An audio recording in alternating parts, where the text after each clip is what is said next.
American female athletes are not lab rats. They're not lab rats we can subject to a social experiment. Welcome back to Hot News Today. Tonight, we dive into the explosive debate shaking America, women's sports, fairness, and what Senator Kennedy calls a dangerous social experiment. His message? Female athletes aren't lab rats or props in a political game. They're competitors with dreams and futures on the line. With me today, Mr. President, are two of my valuable colleagues from my office, Ms. Maddie Dibble and Mr. Christian Ami. And I'm glad to have them today and thank them for their good work. You know, Mr. President, from afar, being an NFL football player looks like a lot of fun. But if you've ever been down on the field when those guys are playing, it is brutal. I mean, it is brutal. Some NFL linemen weigh over 300 pounds, and it's all muscle. A lot of NFL quarterbacks, they're pretty big themselves, but they're not 300 pounds. Probably missed their high school days when they only had a chubby 16-year-old lineman trying to tackle him under those Friday night lights. Senator Kennedy opens with a striking example. Imagine a 34-year-old NFL star claiming to be a high school student and demanding to play. Sounds absurd, right? Kennedy says every sane American would see through this. It's not prejudice, it's physics, biology, and common sense. We have a player on the New Orleans Saints that we're all proud of in Louisiana, Mr. Cam Jordan. I'll bet even Mr. Jordan, who's a starting defensive end for the Saints, and one of the best in the NFL, has days when he wishes his competitors were only half as big as the ones he faces every Sunday and every day in practice. But think about this. If Mr. Jordan were to announce tomorrow that he identifies as a 16-year-old. And if Mr. Jordan then tried to join the football team at Zachary High School, my alma mater, no one in America would pretend that Mr. Jordan is actually a student athlete with the right to take the field along with teenage boys. I mean, most Americans would think you're from outer space. They would be thinking, what planet did he just parachute in from? I mean, every sane person in Louisiana and on planet Earth would understand that a 34-year-old NFL player has no place tackling kids who haven't even been to the prom yet, for God's sake. Not only would it be unfair to allow Mr. Jordan on the Zachary High School football team, I'd probably send a few kids to the hospital in the first quarter, in the first minute. Men and women don't take the field against one another for the same reason. It's fundamentally unfair. Kennedy doesn't just share opinions, he brings facts. Boys develop differently with higher testosterone, stronger bones, and more muscle mass.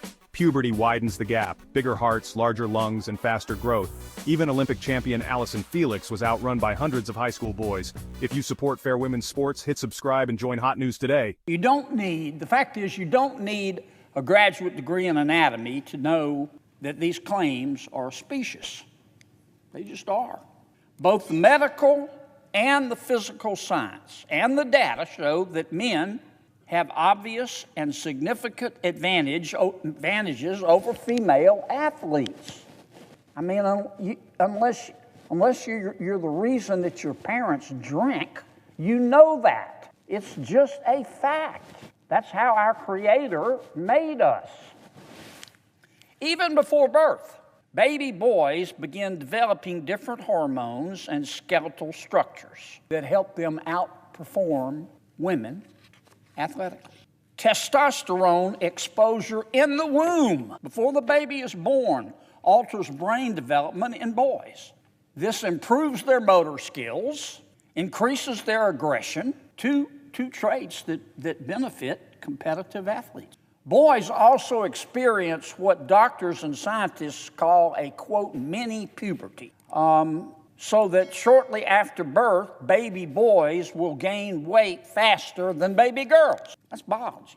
That's not political ideology, that's biology. And that ultimately contributes to boys being taller than girls on average later in life. The differences between boys and girls, as I think most of us know, explode during puberty. They explode during puberty. Girls develop hearts that are 14% smaller than boys. Girls develop lungs, smaller lungs, that are 12% smaller than men on average. That helps boys take in more oxygen. Duh. It helps them pump blood more efficiently than girls can. That's biology. This isn't just about numbers, it's about real pain. Kennedy points to cases nationwide. A North Carolina volleyball player concussed after a transgender athlete spiked the ball into her face. A Massachusetts girls basketball team forced to forfeit after injuries from a biological male. Female swimmers losing spots in finals to athletes like Leah Thomas, who went from 554th among men to first among women. Kennedy calls it theft of scholarships, championships, and lifelong dreams. Riley Gaines, a female swimmer, described the shock of being forced to undress in front of a biological male. Kennedy warns that girls nationwide now face this reality: privacy erased, dignity stripped, and safety questioned. Parents must choose: let their daughters quit the sport they love or share spaces with biological boys. Perhaps that's why the University of Pennsylvania swimmer, you've heard of her, when she first competed, her name was William Thomas. She was a male. She is now a transgender female, very prominent athlete. She now goes by Leah Thomas. She went from being the 554th ranked man in swimming to a top-ranked woman in the 200-yard freestyle when she was allowed to compete with biological women as a transgender female. Now, at least it's in swimming, each athlete gets their own lane. A mediocre male athlete's transition into a top-tier female athlete kills the dreams and it kills and steals the scholarships of biological women. American female athletes are not lab rats. They're not lab rats we can subject to a social experiment. Transgender athletes are not just undermining the game for female athletes, they're also stealing opportunities for women athletes to earn scholarships to get an education. This isn't just about competition, it's about getting an education. That's why we call them scholar athletes. Kennedy's speech defends Title IX, the law that gave women equal opportunities in sports. He warns President Biden and activists are undoing decades of progress in the name of inclusion. He says this isn't inclusion, it's erasure, with scholarships and opportunities at risk for women. Imagine how helpless parents feel when they can't shield their teenage daughter from naked men and boys without killing their daughter's chances to play and win the sports they love. Here's the choice parents face. You can either play the sport, their daughter can either play the sport they love, or they can be forced to look at a young boy's penis in the locker room.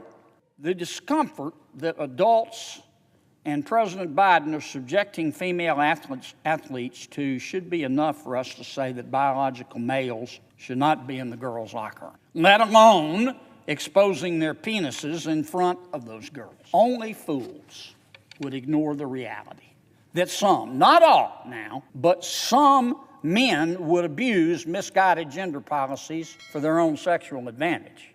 We've already seen some horrific instances of this. You've probably read about the disturbing assault in Loudoun County, Virginia. Sexual abuse in girls' restrooms by biological males. I will happily send you the media articles, President Biden, if your staff has not shown them to you. Now look, I have great empathy. I have genuine empathy for the small percentage of Americans who struggle with gender dysphoria. Kennedy's words are blunt. Pass me the sick bucket. He's calling out policies that sacrifice women's safety and dreams for political experiments.